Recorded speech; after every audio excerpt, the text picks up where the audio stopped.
Welcome back to Coriander Society Adventures. I'm your host and game master, Tormented by Gnomes. Tonight we've got Ninja Man Matt and Pods of War, currently enjoying a feast and fending off questions from an elvish princess on the forest world of Perianth.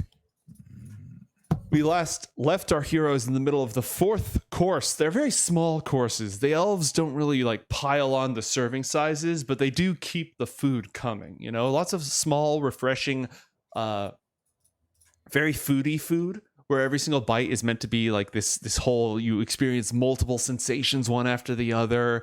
And it's meant, you know, they change the candles and they change the music to fit the food. It's all very sensory. It's like mood food. Yeah, it's mood food. Every single little piece is meant to be this exquisite experience of beauty. I myself, Joseph, prefer to just stuff my food in my face. So I mostly imagine stuff like this. So we're talking like fine dining restaurants where like when you order it and you're like, this is all that's here, but like they just keep bringing it and you're like, okay, yes, this is, it's more like it looks nice, it tastes nice, but there's not a lot there because we have more to show you. Exactly. And have you guys gone to like a chef's table? What was that? Or like omakase? Have you guys gone to like? I have not. The problem is most of the ones when you go to a place like that, a lot of them, the ones that we were looking at, there's one in San Diego actually. It's super, it's got like Michelin stars and stuff, but it's one of those you just sit down and the chef, like there's no menu, the chef is just going to make some stuff up, but they don't cater to food allergies because they don't want to crimp the chef's creativity. So that's pretty much out for me. Yeah. I think they have the ones that I've been to have asked about allergies. The one that I was looking at in San Diego didn't do that. You might be better off with sushi though. Like sushi doesn't have gluten. Very true. No, because there is a sushi place that does that. Yeah. I think the nicest place it wasn't that good though. Was it was like one of the Ramsey places in Vegas, which I already said like it's in Vegas and it's like so it's not like it's the best stuff, but I had a beef Wellington that I thought was out of this world. So you know, that was cool. The best food. That's his specialty. Korea. Oh my God, there was this. Oh, look at you, you well-traveled esports star. God, get out of here. I've been to Korea. Look at you both. I'm just saying, they're really good at protein. Yeah. And they did this thing where there was this moat of liquid cheese. Different restaurant, but I still think about like I'm gonna say there was a cheese moat. There was a cheese moat. Was that like the cheese baron? The two ends of the experience that I hold in my heart are this like one cut of meat that I ate that is, it's just like its memory is now programmed into my molecules and I will cherish it. And then the other thing I remember is the cheese moat, the other restaurant that had like a checkered black, like a tablecloth you'd expect to see at Wound. Yeah. And they brought out the food and it was like in the middle of this dish that was surrounded by cheese. The dish didn't matter. You had the cheese moat. That's all. Yeah, I literally don't remember what I ate.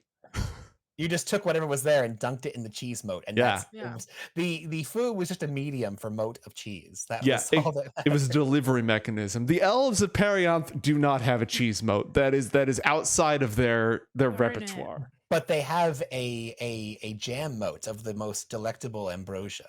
That's what they got. It's not a moat. It's served in a little. It's like a leaf that's been folded into the shape of a swan, and it's got this glistening jam. Some good berry jelly that's just been pooled into the back there. What I meant to say was Borgness and John use their magic in order to make the jam. Borgness has the plates moving around like a conveyor belt, and John has a illusion making it look like it's flowing along this river of jam, and it's going around the table, and that's what they're doing. All right. Haura glares at you.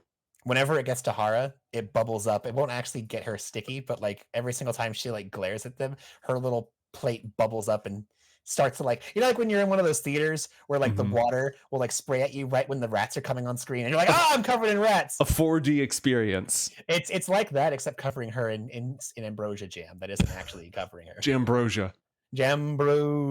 Yes. All right. And John was like, "Oh, there's a tide coming in. Oh, it's going too fast." And oh, sorry, Haura, that'll wash right out. You see some nearby courtiers who are just they're doing that thing where they're like, "Oh, I'm just up to get some more spring water," and they happen to be drifting by the high table to like look at who's there and see what they're talking about. And as this moat of Jambrosia starts to flow around the table, they switch fans to a fan that has this like golden dandelion on the back of it. What does that refer to? I don't know if John's been around the elves long enough to understand the intricacies of John fan leans etiquette. into Boigness. What does that refer to? I still haven't gotten the hang of this entire thing, but I do notice that one time I accidentally let loose just an enormous, hearty dwarven belch, and the dandelion popped up. Yeah, that tracks. When one of the people gets just slightly too close, kind of skitting the spring water. Oh no! It happened to. And a geyser of Jambrosia just spews out from the table. Roll an Arcana check to Jambrosia, a nearby elven courtier. Oh, I guess I'm adding a deduction dice to that. 22. Okay, splat! Horror! The courtier immediately excuses themselves and flees. Yes, get out of here with that dandelion bull malarkey. And they switch fans again, this time to an egret with its wings outstretched. John just ignores these fan people and goes back to just enjoying his Jambrosia. All right. And, oh, go ahead. Well, chat has spoken, so Boigness happens to have brought a dwarven cheese moat that he's sharing with his corner of the table. Oh, nice. Hey, by the way, where's that orb we're supposed to be pondering? Chat gave us an orb. It's in Endogalod has the orb. He keeps it on the table and he ponders it occasionally throughout the it's this crystalline blue sphere that's sitting next to him, occasionally rippling with light that reflects over his face. Glorious. Loving it. Because chat gave that out, we'll find some way for the orb of pondering to make its way into your hands before the end of the night. Excellent. John absolutely is going to try this double treasured moat cheese. Mm-hmm. It's dwarven cheese, so it's aged. It's almost got like a blue cheese sour bite to it, a sort of funkiness, but it's also been cut with ale. And Boigness is in a position to have the good stuff. And dwarven ale is not exactly prevalent in PYRESPACE. No, it is not. So this is very expensive dwarven cheese ale cheese in a moat. Very special. And the center is carved to sort of be like a keep, a tower. 9 on the con save. Does the cheese not agree with John's stomach? No, John tries it and he was super into it, and then he is not super into it, and he just downs like a whole bowl of Jambrosia to kind of balance it out. Mm-hmm. All right. John's looking slightly green around the gill. Actually, no, he's looking actually black around the gills. Yes. A little dark around the gills. Mm-hmm. And he is actually, is there like a pool or a refreshing station around here somewhere? I don't know if there's one on the map, but there absolutely would be one. John would excuse himself to go kind of chill out and get the smell of cheese moats and the taste of Jambrosia kind of cleared from him a bit, kind of reset. Mm-hmm. Find some like a pool of ginger or something to kind of give him like a wash. I don't know if they have ginger, but they probably have some like rare tree bark that peels off and semi-waxy, translucent. That isn't quite like ginger, but has some of the same. You know how you have to pickle ginger to get it to do that thing? Like where it's in those thin sheets? I think they have a tree on Perianth that you peel off and it already has that texture. Look at me. I'm Pickle Tree. Give this man disadvantage. A pickle. Give this man disadvantage. What? You're the one who made the Pickle Tree. John is going to excuse himself, but he's going to ask if Medwithin can kind of guide him to where he needs to go, so he's not doesn't end up lost or nearby too many egress or dandelion fans. During all right, his, she foray. was about to introduce herself to Asena when you make that request, and so she will rise gracefully from the table and accompany you instead. Excellent. John holds out his arm, and when she takes it, he's going to let her lead because he has no idea where he's going. All right. the two of them make their way off towards a nearby fountain so he can refresh himself. And as you go,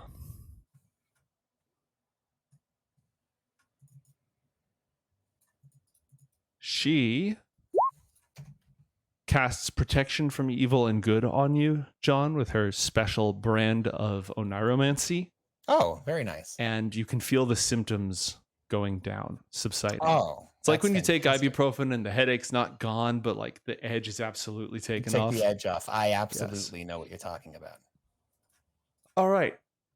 This leaves at the table Boignus Indogalad Adthea Mireth, Asena, and Haura.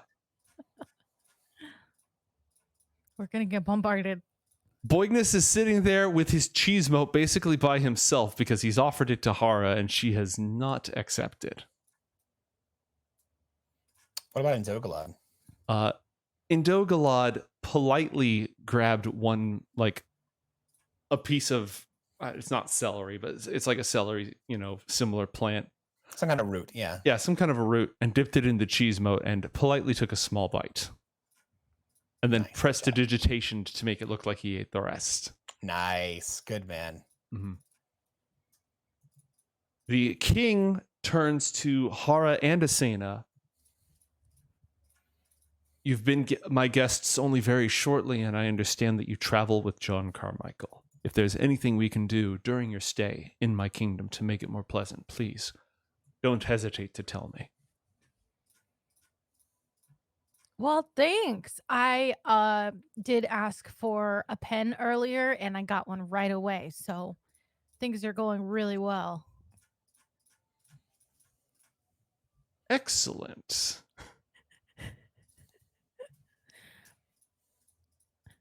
Haura, is there more things we should ask for? Swift transit and an escort to our destination. Oh, yeah. So this one over here, she really wants to get back to Ashen. Precious few reasons to go to that blasted place. I think we're supposed to kill someone. That would be one of those reasons. Is that right? Are we supposed to kill someone? I just assume wherever we're going, I normally have to kill someone. Haura nods. Adthea is fascinated. Yeah, it's kind of hard for me to like keep track of what we're doing, where we are, but you don't really need to know all the details as long as you just like do your job, Doesn't it bother you? Adthea asks, not knowing all the details. Wouldn't you want to be kept aware of everything? What do you do when you don't understand what's going on? I just ask a question, but most of it I don't find interesting. Indogalad places a hand on his daughter's hand and says, sometimes being focused on where your feet stand at the moment can be a blessing. That's a much more eloquent way of saying it, yeah. Then what is it that moves you, Asena? I move myself. Admirable, yes. But when you find yourself drifting along with John Carmichael, caught perhaps in his wake, what is it that you seek? What is it that you get out of it? Well, sometimes when I punch people, there's like this glow of energy that's really cool. We're trying to figure that out. I figure the more people I punch, the more times I see the glow, and then one day I'll know what it is. Adthea says, Father, is there anybody we have who needs to be punched? I want to see this.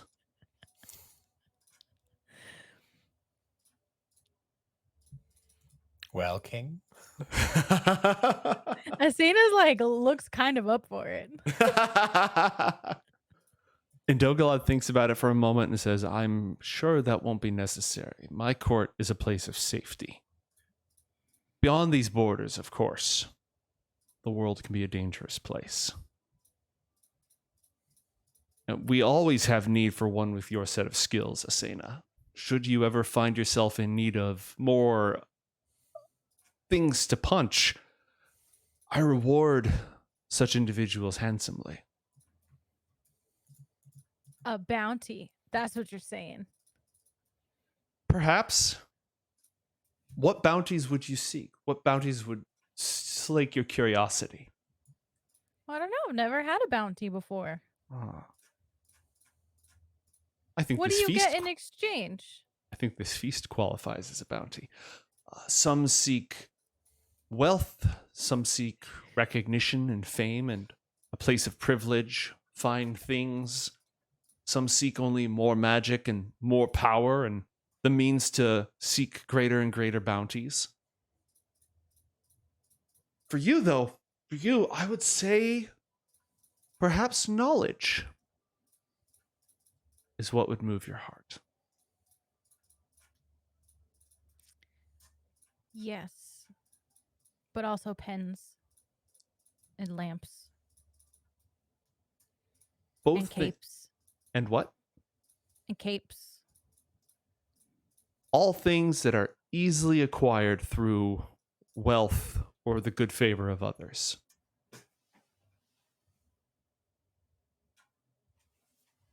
Do you have any bounties right now? How do you keep track of them? Are they just sitting around waiting for people to pick up? There are 1,000 needs of the court and 1,000 needs of the elven people, and it is my business to employ very intelligent people who keep track of such things. You see, we are plagued by our erstwhile cousins, banished over 1,000 years ago for treachery against our people to the Spider Moon. There they dwelt, imprisoned, where they couldn't harm anyone. But now they have the gift of flight, and they travel from world to world, plaguing all those who ply the lanes between them. And it is our solemn duty to protect our homeland, our world, but there are many, many others who could use help against these pirates. And I, for one, would be happy to reward any effort, any assistance against our poor misguided kindred, the drow. Spider Moon pirate cousins. Mm-hmm. Why would your own cousins turn on you? Aren't you family? It's a very, very old feud, I'm afraid. Family can sometimes be complicated and fraught with pain. Oh. But they were torn from our family by the whispers and false teachings of the goddess Lolth, who led them astray and led them to raise up arms against us.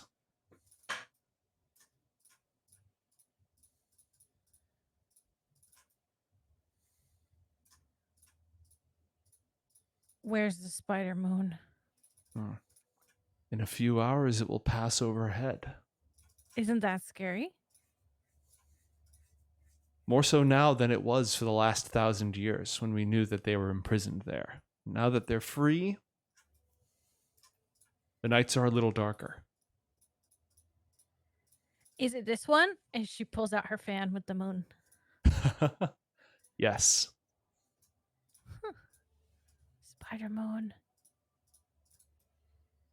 And now that you've pulled it out, you can see this very, very faint silver traced thread pattern on the moon that has 8 legs and is in fact shaped like a spider. She'll put that away. All right. Meanwhile, John and Medwithin have walked away from the rest of the party into the shadows. Medwithin, by the way, Janessa, is a gray elf. She has silver hair, gray steel eyes. She wears silver and steel jewelry. She wears mystery like a cloak. This air of being unapproachable and unknowable, yet alluring at the same time. She's very, very good at cultivating this mystique around her, and it follows in her footsteps everywhere that she goes. Every time that she looks around, she always has this look like she knows something you don't, and she knows something she's not telling. But she's not like holding it over your head. She just this look like she's wisely choosing to be careful about what she says. That's her entire energy that she's projecting all the time. And she walked off a few minutes ago with John. John, you're now feeling a little bit better because she whispered a short spell and scintillating blue light flickered around your hand where she touched you for a moment, and you could feel the sharp veins of pain, like roots growing under your skin, withdrawing a little bit. Upon her assisting with that, John will reach up and with the hand that is that they have wove together, he will kind of grasp at it and kind of give her a reassuring squeeze with his offhand. Mm-hmm. Thank you, Medwithin. It's good to see you again after so long. I appreciate you assisting me with this endeavor and with your magical help. She smiles. I'm glad to see you. I'm glad that it's not too late. I hope things have been going well with you and House Flores in my absence. She nods. Excuse me. I'm pleasantries aside. I'd like to speak at length and have friendly banter, but unfortunately, my time here is limited, and there's much I need to know. Well, so you remember Haura? Roll insight. Yeah. That's going to be at disadvantage. Give me just a moment.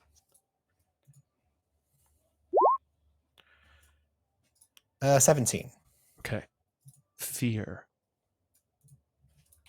She is afraid. She has been afraid this entire evening. She's been glancing over at Haura the whole time and avoiding eye contact. Yes, she remembers Haura.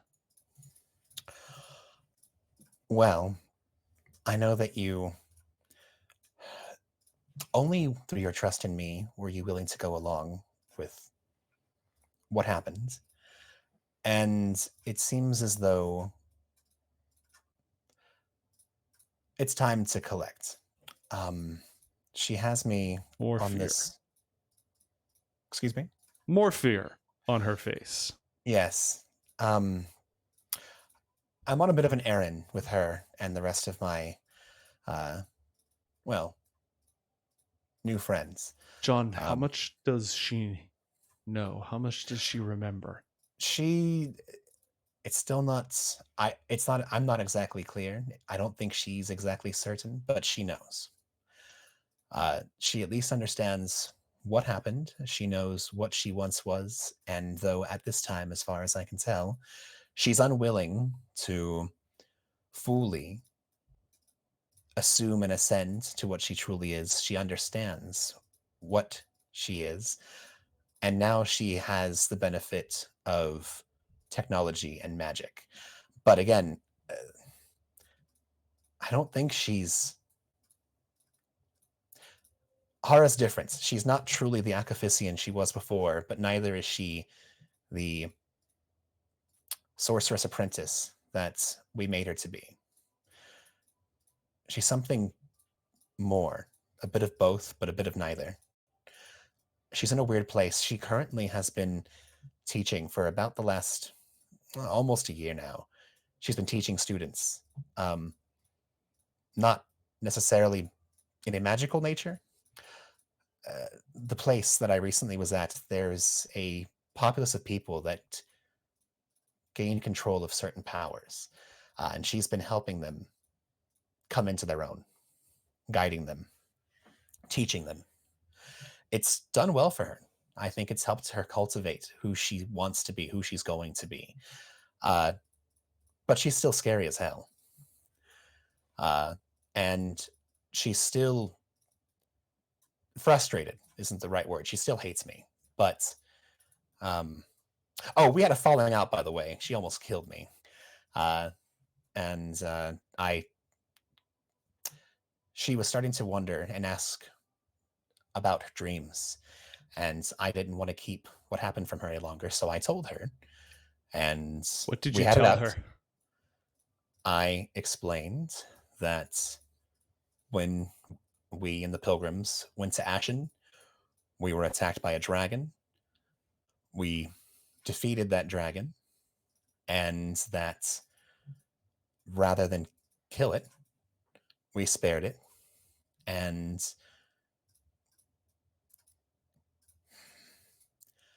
Does she know I was involved? I didn't drop you explicitly.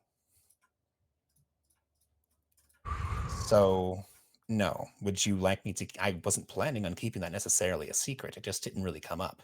She was a little focused on me at the time. Would you prefer I keep you out of this? Until I know more, yes. What is it that she wants? So, I'm not sure if you recall, but she was attempting to find something back on Ashen.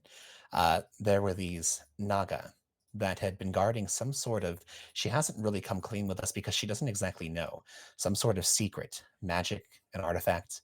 I'm not exactly certain, and neither is she, at least as far as I know. But in her youth, she attempted and failed at getting past this coven of Nagas, and finding whatever it was that they guarded. She wants our help in recovering whatever that is. And from what she has said, once we assist with this task, I am to give her the item that Kinzabit and I created, and apparently she'll consider us square. John, has she ever told you what manner of Naga are guarding this place? You know, Matt doesn't remember, but I think John does. Mate, just to clarify, John know what does these Naga be is? I don't know if she's specified, but it's important because there are 4 different types of Naga. And whoever slays a Naga has the risk of bearing a terrible curse if it is a spirit Naga. There are the spirit Naga and the guardian Naga. If it is a spirit Naga, then killing it is a dictator and a cruel tyrant, plotting vengeance against creatures that have wronged them, even from beyond the grave. If it's a guardian Naga, it is a wise protector of a sacred place, determined to prevent magical power from falling into evil hands. If she's asking you to kill Spirit Naga, then whatever they're guarding could be any sort of magic or power or artifact, and be careful not to slay them lest their curse fall upon you. But if she's asking you to slay Guardian Naga, John, then whatever it is that they're protecting is meant to be kept out of evil hands. And it could be a terrible mistake to go along with this. No, I understand.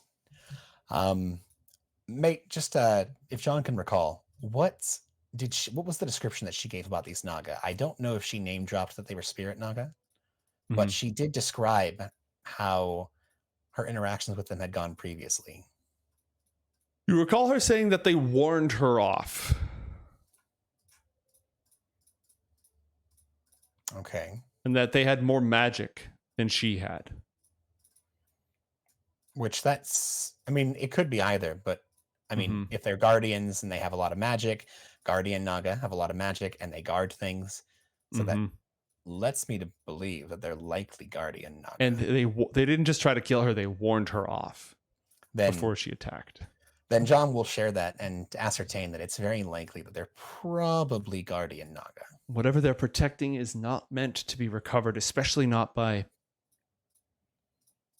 an evil dragon is what you're getting at, yes. Not by who she was.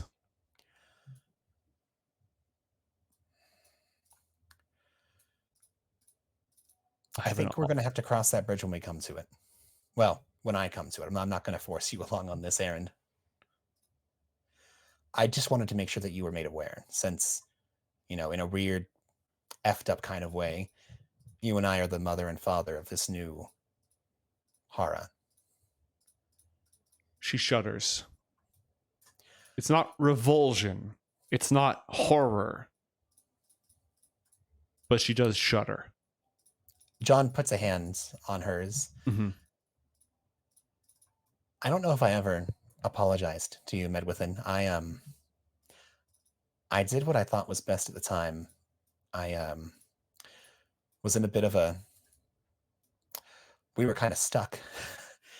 And the opportunity presented itself, and rather than destroy Akafisian, I thought it was best to use her power and knowledge and hopefully take this lonesome being on a dead world and give it some kind of purpose. I thought that I'd be able to really be a mentor and teacher to her, to kind of give her the power she desired, but focus it and guide her in a better place. And honestly, considering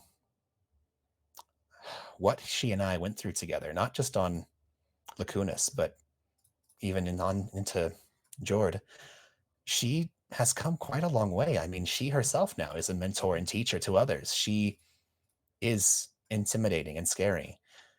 She's also strong and in her own way very compassionate. She's an amazing person, and he kind of, again, reassuringly squeezes her hand. If it wasn't for us, she'd be dead or still wandering the deserts of Ashen, looking for a way to best those Naga. That was her sole purpose, and it seems to still be. It's the one thing I think nagging at her. I feel I owe her this. Again, if it turns out that these Naga are guarding some kind of horrible ancient secret or magic, then I'll do whatever the hell I have to do. But I'd like to give her this closure. I feel I owe her this. Roll a persuasion check. This is not a pass-fail. This is there's a couple different tones and outcomes here. I'm going to use a lucky die on this to give myself advantage, because this feels important.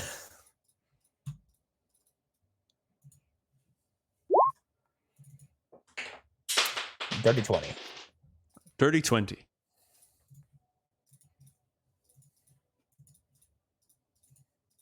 I went along with that because I believe in your vision of the future, John. And I understand why we did that. But I fear that any good that came of what we did to that creature, to that mind, any good that comes of a great evil is not ours.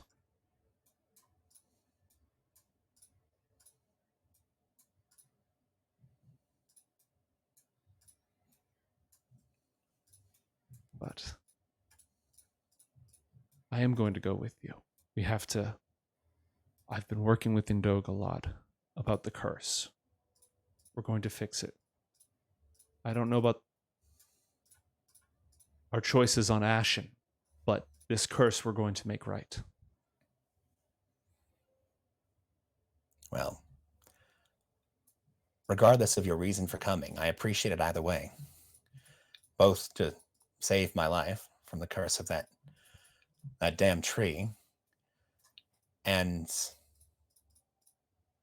to help Haura. Though I don't necessarily disagree with your assertion that any good that comes of what happened is not... We have to own our choices in life, both our mistakes and our successes. And while I completely agree, anything that Haura has done since her inception is hers to own.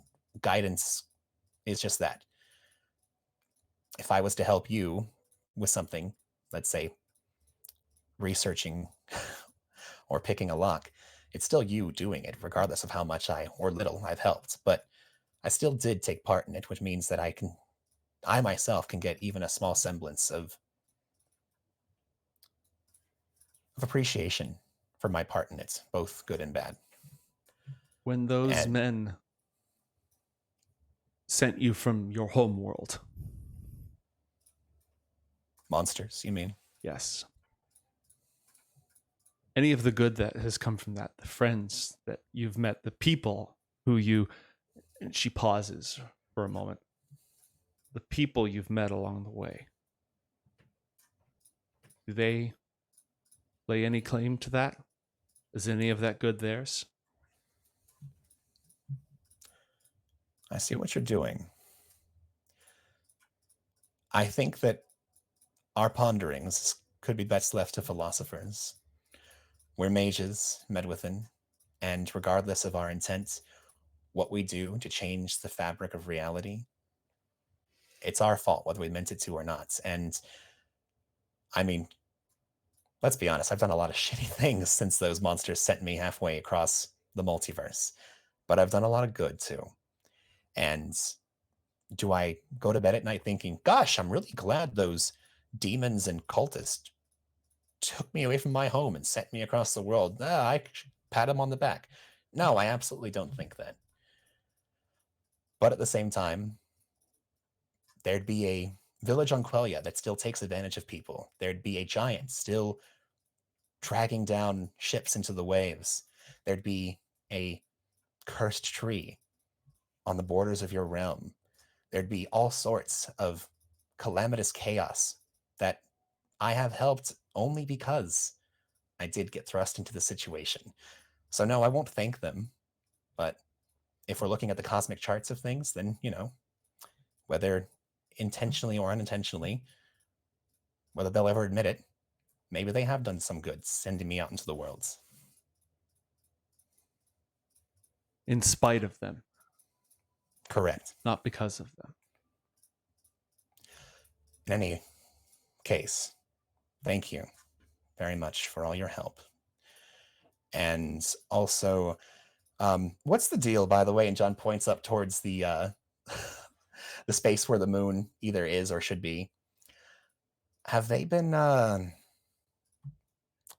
are things with your cousins? Things have grown worse. How much worse? They ply the space lanes, and other ships, stranger ships, creep around the edges. The elephants? Yes. What we've seen is slowly coming to pass, but if you die, then what good is that? Yeah, I'm unfortunately not here for the long haul, and while I absolutely intend to finish what I started with you long ago, one thing at a time. All right. She gives you a misty smile. I'm glad you're back. And gestures to lead you back to the banquet. John follows. All right. And as you make your way back, the sound of Adthea asking Asena about what the glow feels like and what it does to people when she punches them with it, and can she control it at will, and just another barrage of questions about the glowy punchiness is what you hear when you get back into range.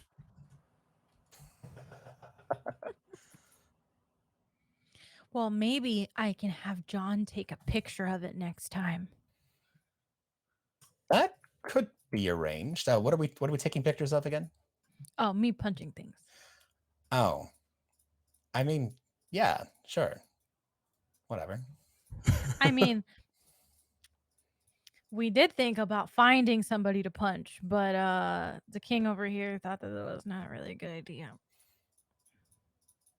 I mean, do you have to punch like a person? Couldn't you just punch something? I don't know. Have you tried? I punched the air.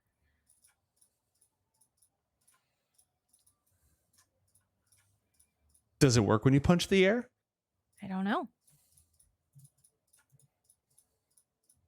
I'll punch the ground. Yeah, it works. glow, punch.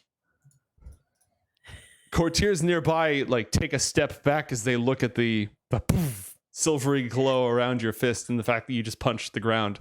They wait for a moment to see, like, is this a fight? Are people angry? Is a fight breaking out? No, she just punched the ground. Okay. All right. I'll grab my glass and like put it up as a toast. They It's all a party trick. polite golf claps. And they switch to fans that have a turtle on them, a beautifully like patterned turtle.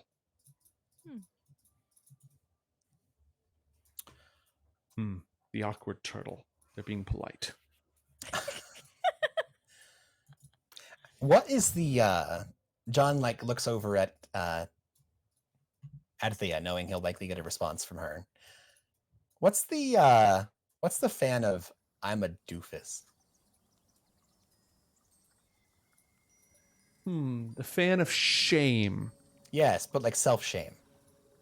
Well, the fan of shame is only ever used when one is aware that one has made a mistake. Indogolad looks over sternly, and Mireth also looks over sternly at Adthea. It's this one, and she pulls it up, and it's got this lily on it, this white lily with sort of pink innards. A white lily with pink innards, you say? Mm-hmm. Okay. Also, the reason that they're not glaring, but like looking at her is because actually discussing fan etiquette is a faux pas. One does not discuss these things. She did, so she pulled it out. Yeah, she did, and she just shamed herself, so voila, demonstration. Thank you very much, Anthea. I greatly appreciate it. And John stares back at the nearby fanning elves that keep reacting to our sports, and he notates that for any future instances. All right. When you look up at them, they quickly switch to fans depicting a bundle of grapes and turn away and start having a conversation with themselves.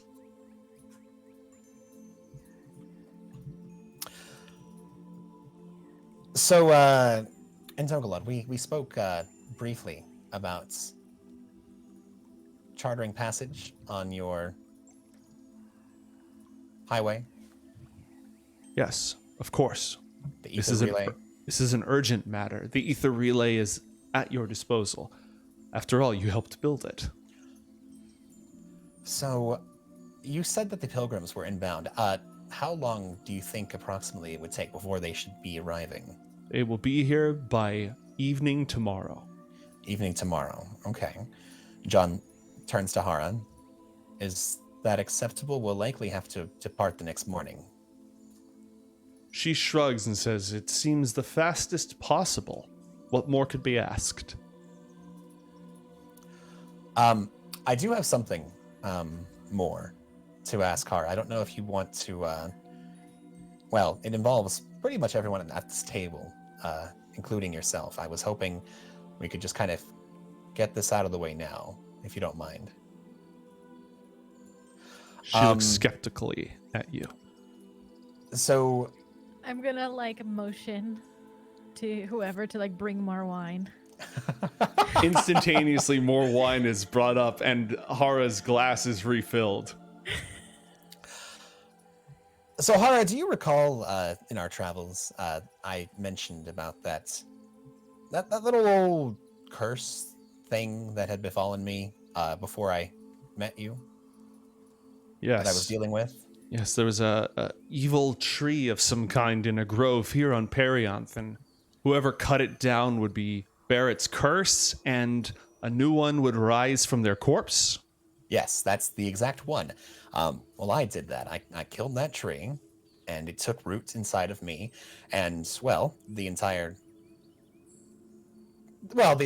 the entire time that we traveled together, and then afterwards, I've been, dying.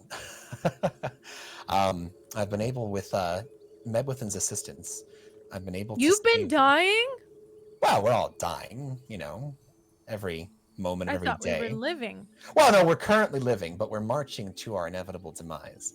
Even the elves eventually expire. But no, I'm marching at an incredibly Even if rapid. you die, I could still talk to you. We could still be friends. Yes, no, we could, but then I'd be dead, and I'd just be, a bag of bones. What the princess is? You can talk to the dead. Oh yeah. Mm-hmm. Do they have anything interesting tell to you- say? Not yet, but I'll tell you about it later. Anyways, yeah, no. I don't know how long I necessarily have, but if our encounter with Ralzamon is any indication, things are beginning to progress quicker than I'd like. And Med Within and the King of Floris has informed me they may have a way of saving me, of breaking this curse. And they have gathered all of the necessary ingredients required in this ritual, save for one. We need the divine essence of something, like a little spark. I'm not sure, since you might have a little more knowledge. her glass. You see where I'm going with this. We're going to be heading to Ashen, and you and I, on our very first adventure together, just so happened to come across a being that held such a spark. The very being we were avoiding initially coming here. By come across, you mean fled for our lives? Then yes. Yes, exactly. Asena. Mm-hmm. On Ashen, there's a place called the City of Spires. She jerks her head over towards Boignus. He was regaling us with those stories earlier. Mm-hmm. Its inhabitants are the created descendants of humans from Lacunis. Okay. So they're smart or something? They are engineered, created creatures that were used for war. Chief among them, somehow, while they lived on that world, before Lacunis was frozen in time, their science progressed to the point where they were able to artificially create and clone a creature that was part god. They scientifically engineered the spark of divinity into a life form. But like So just a is this spark. Fake spark? I don't know where they got it from. I wasn't around 10,000 years ago. Okay. Well, to be fair, Haura, you're a little old, but I'm not that old. oh, okay. So we killed the god. Well, demigod. Maybe not even that. Again, just a spark. This thing is basically level 0 on the scale of, does it count? It counts. Yeah, but none of us are even on the scale. Well, I mean, not individually, but by our powers combined, Captain Planet can kick the crap out of a lot of things, and we've done that considerably. He mentions a lot of things that don't make sense. Many He does this occasions. all the time. Meduthin nods, Boignus nods. Adthea, is it hard to kill a god? Well, there's ways. There's definitely ways. But we don't want to kill it. Oh. We need to bring it, we need to trap it. Because we need to take that small spark that separates it from mortals and extract it so we can use that to soak up the curse that's going to kill John. Well, at least it's on this planet. Well, not this planet. It's on the planet we're going to be heading to in order to help Haura with her. Well, then how are we going to bring a god over here? Well, I think it's rather, instead of us, because there's no way we're bringing that thing back here. I think we would need to bring those that are going to assist with this to the site. We would need to incapacitate the beast and then, boot up the old ritual. That makes more sense. Indogalad speaks. You will have my help in this matter. John's eyes go wide. Doesn't say anything. Travel to Ashen. Find this creature. Do battle with it. And I will join you from here to aid. That sounds very ominous. Should we like leave you a walkie-talkie? I don't think we need to, Asena. The fair king here is a wizard beyond even my capabilities. I'm sure he has his own ways to join us when the time is right. He briefly ponders the orb that's sitting on the table.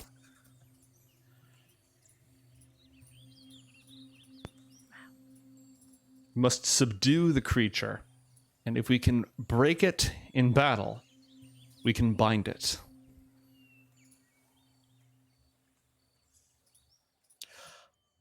The more preparation we can do ahead of this, the better. You wouldn't happen to have, well, obviously you have a library or a research center of sorts that I'd be able to parse through to see what I could find. Althea speaks up. I've got lots of research. I've been researching this for months. Oh, You'll have all excellent. my notes, all the books that I've found. There's not very many. Not a lot is known about this creature, but perhaps with the things that you've learned with your travels in the world beyond, together we can learn as much as possible. Absolutely. And I know a thing or two about the Morrow. I did some digging while I was there in the City of Spires. But again, this all hinges on, and John looks to Haura.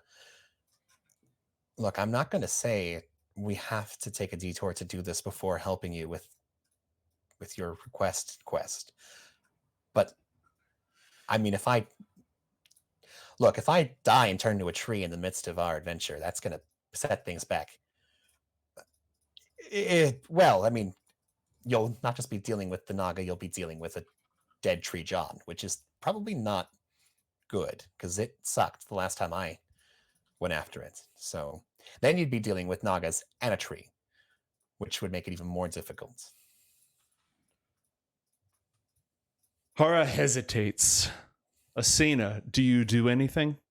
Do you weigh in on one direction or another?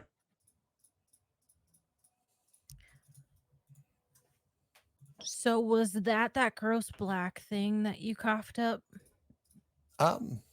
Well, yes, partly. A vestige. Is it like inside of you? Well, it kind of is me, Asena, but yes, I would assume it is inside and permeates my body and soul. From across the table, Medwithin speaks. The night twist, when it grows, every night it sings a mournful song that crushes the spirits and breaks the hearts of those who hear it. They wander in their sorrow to its roots, where it slays them and drinks their blood and feasts upon their corpses as it renews the earth. And the one who cuts it down, that same sorrow makes a home in their heart. The problem is that it's supposed to kill you. And John has lived longer than any afflicted by this curse. It started to change in ways that have never been seen before. It's mutating, and we don't know what's going to happen next. Oh, by the way, speaking of mutations, I kind of sort of, I don't know how this worked or if it was a temporary thing or otherwise, but I sort of kind of planted a seed in someone else on Northport. Not like I didn't kill anybody to transfer it or anything like that, but there was a young man that I came across during my travels, and Asena actually knows all too well. He was being plagued by a deranged individual known as Ralsamon, the Master of the Unknown, and he could receive no rest. He was constantly being assaulted psionically by this being, and in order to help curb him of this maleficence that had been taking hold of him, I just took a piece of this curse and implanted it within the young man, and it was able to drive out the horrors that Ralzamon had been subjugating him to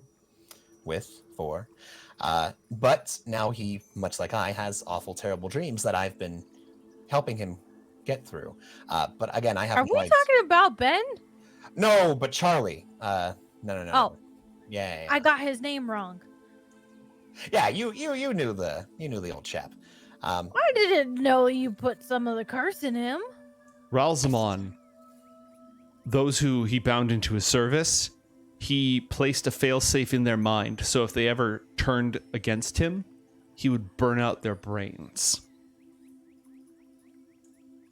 John used the Curse of the Night Twist as a bulwark against Ralzamon's mental fire. It saved Charlie's life and gave him some unearthly powers, and is slowly killing him and driving him insane. Well, then. Medwithin frowns. I'm not sure this is a procedure we could perform more than once. The spark of a god, only it's not exactly common. Perhaps if it's only a seedling and not the original curse, it can be amended. Yeah, it was more like a bramble, like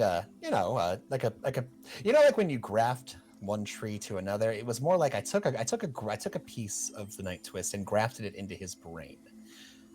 So that way, Ralzamon's fires would burn away at this newly formed bramble within his mind. And I'm not sure how much of it survived, but obviously enough to give him night terrors.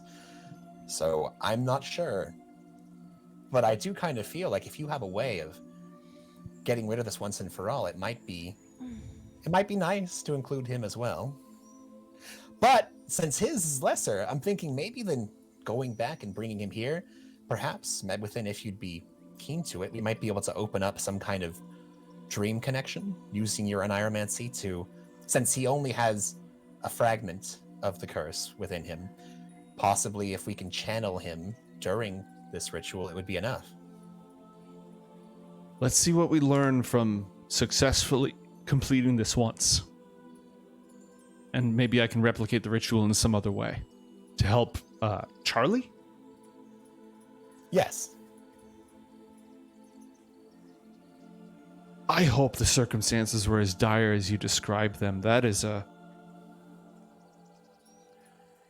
great risk here is that we thought we were going to eradicate the curse of Corylus once and for all, but if it still lives in another, then what if destroying it in you makes it fully manifest in him? That would be interesting. I would not want to doom the poor young man, especially since I was trying to save him from a very similar fate. Haura mutters under her breath, we have to kill that guy.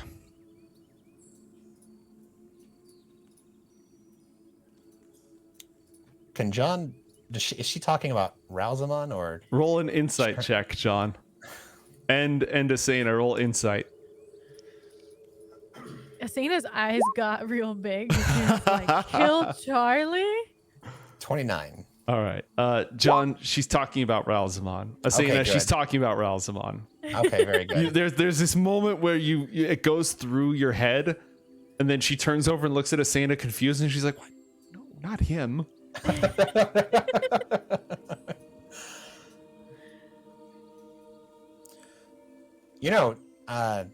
Technically, we have to wait a full day before the pilgrims arrive. I could just pop back to Northport, grab him, and bring him here. That's true. I'll just go alone. I look over at Asena. I'll make the trip by myself, though, I believe. We don't want to go on any... Me. No. We just don't want to have any more side quests along the way. He hates the astral plane. I am extremely fascinated with both the astral and your connection to it. There's just a time and a place. Perhaps while you retrieve the young man, Medwithin speaks lightly. Maybe I can help Asena with her explorations. After all, everything John knows about the magic of dreams he learned from me. Ooh. Well, I would be appreciative of that. It's not like John's taught me much. I mean, I've not had the time, and you not had the inclination. I've offered. We did train. There was that. Oh, you know how to kill me just fine. Absolutely. Haura mutters, got any pointers? I can teach you later.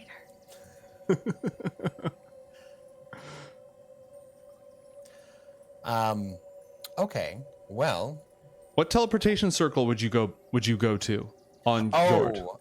No, John wouldn't be he would be teleporting back from Yord. No, John would be planning on borrowing the Kimsabin key again, or just making another one here now that he's back with Borgness, and then going to the tower. Oh, so you'd go through the tower.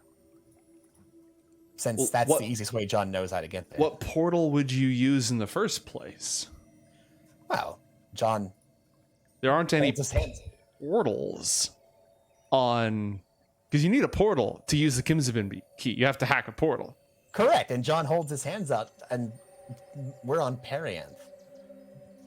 This is a marvelous place. It's seeping with magic. The very ground itself is infused with it. John looks to King and Dogolad. Certainly, there's some form of crossing points or magic here that can function for what I need. Between here and the Feywild, yes, but there's no gates that cross through the astral, and that's what you'd need. The astral, the Feywild, and the prime material world are adjacent. You don't have to cross the astral to go through those. We don't have gates here. Borgness goes, no. Tell me about it. No, wait. Well, first of all, I probably could just catch right with Borgness, but no, actually, I do have an idea. Hey, Asena, how would you like to push me when I'm casting my spell? Yes. John, you realize that would take you back to the astral, right? Correct, which would take me back to a place where I could try to locate Yord. Right, but it could take you up to 40 hours. It could, and it's going to take us at least 24 hours. For them to get here, plus the morning of, which is going to be at least another 8. Oh, Lordy. Look, the other option is if you can get me to Verdura sooner. That's the easiest way. How close is it? How close is Verdura from here? Verdura is 2 planets away. It's not that far if we use the ether relay, but they were planning on using the ether relay to just send you a straight shot to Ashen. Look, Joe does not have a problem with the astral plane shoving plan. I want to make that clear. Oh, no, neither do I. Yeah, Joe has no problem with this. I'm just wondering if Verdura would be if they could just send me over there and I could just use the portal on Verdura. I mean, that portal is infested with serpent people.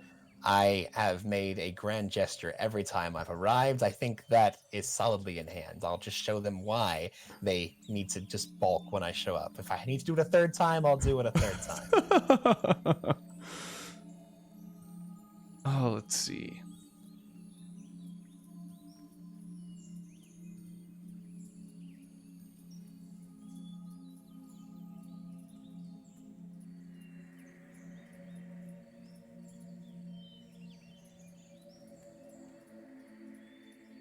And Dogolad is thinking about whether or not he could help you out with this and how he would go about doing that. I mean, that would be lovely. He knows teleport, but he can only cast 1 7th level spell a day, so he'd have to teleport to Yord. And the King of Fluris is not teleporting to Yord and returning 24 hours later.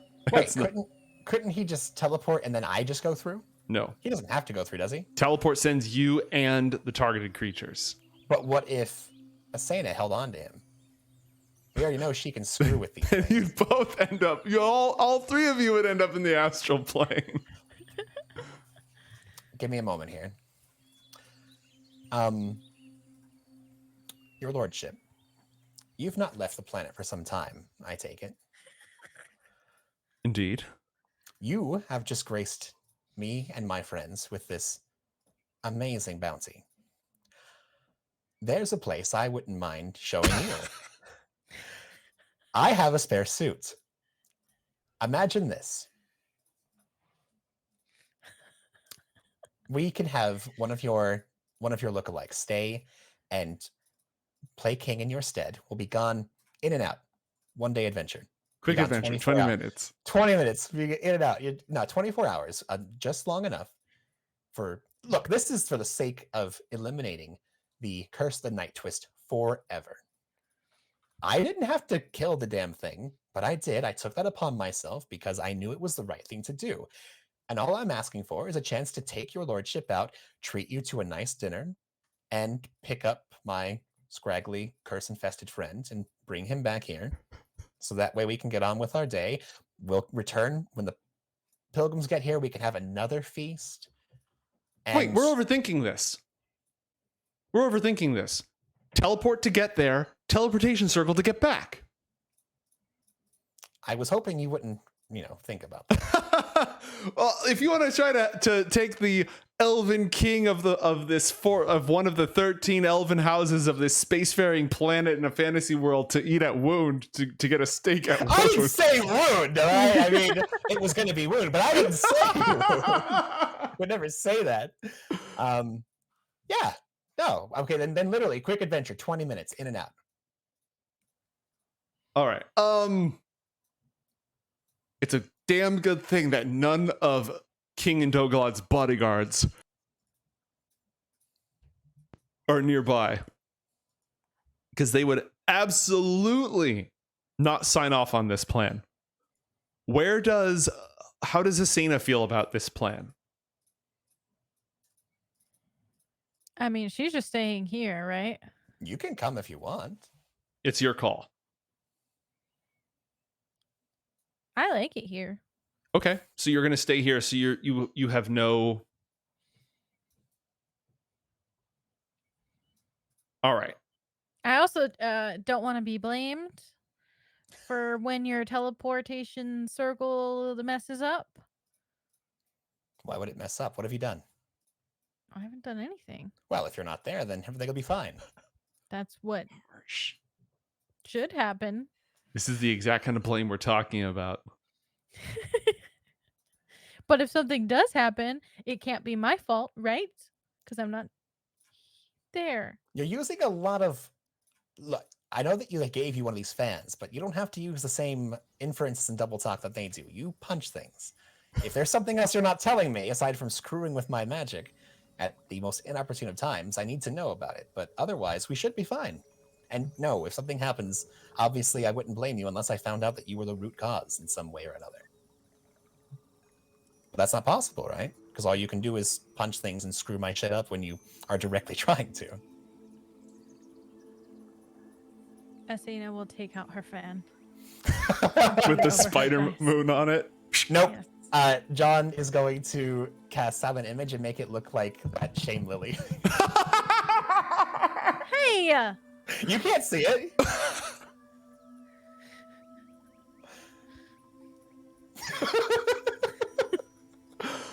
All right. Adthea is really excited by the possibility of going to another world. Oh, we can make it a family excursion. Absolutely not. The king and the heir are not both leaving at the same time. That is a recipe for disaster. You can stay here, and you can entertain Asena and Haura, our guests. While I'm gone, you're responsible for royal hospitality. It's like training. Exactly. Boigna says, but, as economic envoy to the king and a master of such matters, it only makes sense for me to go along, right? Do you have a nice suit? He tips his hat, and it mimics exactly the suit that he's seen John wear before. Yes. You know, Boignus, they don't have extravagant beards where we're going. Too bad. I didn't shave my beard for this world. I'm not shaving it for anything. John claps him on the shoulder.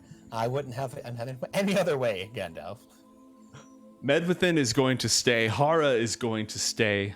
We're probably going to end roughly around here so that Gastone can decide whether he's staying or going. next time he's with us.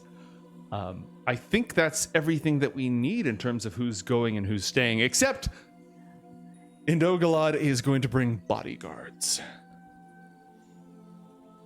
He can disguise them with magic, but he should absolutely bring some of his bodyguards. That's a good idea. What are we talking? An elven paladin and an elven spellblade, or spelldancer. Now, just to remind you, Fair King, they're as far as I know, it's mostly human where we're going, except for the occasional power that changes the way people look. But elves aren't exactly commonplace in the region that we're going. So, unless you want to make a scene, like Boignus did, you're going to want to make sure that you and your attaché look somewhat like what I've got going on, and tone down the falcon ear thing as well. He says the most curious things. I am no stranger to such disguises, though I myself have never walked upon the sunlit shores of Quelia. We know how that goes. Excellent. Okay, well, I guess here, if you wouldn't mind adjourning with me, can we just take maybe 10 minutes and I can give you just a quick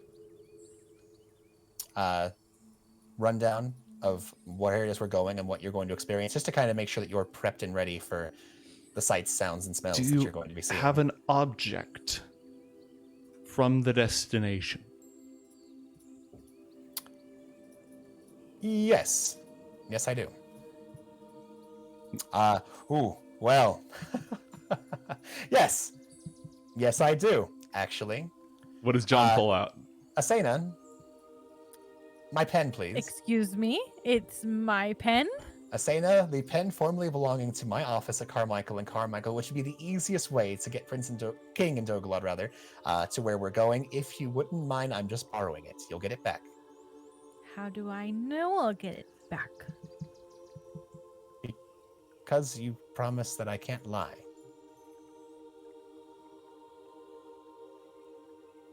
Asena, if you can't trust me with a pin that you took from me, how can we continue adventuring at this point? You gave it to me. I gave it to you. Hold out the pen. John puts his thumb and forefinger on it and begins tugging ever so slightly. Do you let it go? Nope. He continues tugging a little harder, a little harder, a little harder. Okay, I let it go. And John clonks himself on the nose. Thank you very much. I shall see that you have this returned to you. Hopefully 20 minutes, we'll see. And John presents the pin to Indogolod. Magnificent. Now, tell me of your world, of this world, not your world. Well, and John will go ahead and lead them away and begin telling them the intricacies of Northport, the the various powers that he's come across, and the numerous departments, both like the cops that Asena was discussing at dinner, as well as the departments and many others, as well as he, as they're far enough away from everyone to hear, he informs them about the, especially to the bodyguards, the stuff to look out for, like the malefic pact that seems to be on that world that has been somewhat of a problem to them. All right. You walk off and you start explaining everything, and they are going to try to put together some sort of outfit that vaguely works. It doesn't look too weird. Oh, John starts taking clothes out of his his briefcase. All right, and then they're magicking them to fit. They're trying them on. As they walk away from the table, Medwithin leans forward, Asena, and says, "Now that our host is gone, it's a poorly kept secret that the greatest festivities in the court of Fluris don't occur at the feast. They occur afterwards. May I invite you to a small party with some of my friends?" I would like to go to a party. Excellent. She rises along with Athea and Mireth are going off to Athea's quarters for a bit. Boigness is off with John. Medwithin leads you away from the banquet into the night, where the sounds of music and fragrant smoke can be smelled. And we will leave our adventure there for the evening and catch up with everybody next time. Thank you so much. This was fun, guys. I enjoyed this. Was a blast. And it is so great to see these characters that, how many years has it been since we've interacted with them? Like 8? Like a long time. Not applicable. I was going to say, now we can get John to go hang out with Indogalad so Asena can hang out with these people on her own and make friends. Yes. And get high, apparently, because you're going to one of those kind of parties. Is that what's happening? Dude, just so you know, you're talking to the one person that like can get you messed up in this place. Well, not the one person, the most prolific person. Medwithin is not just the advisor to the king.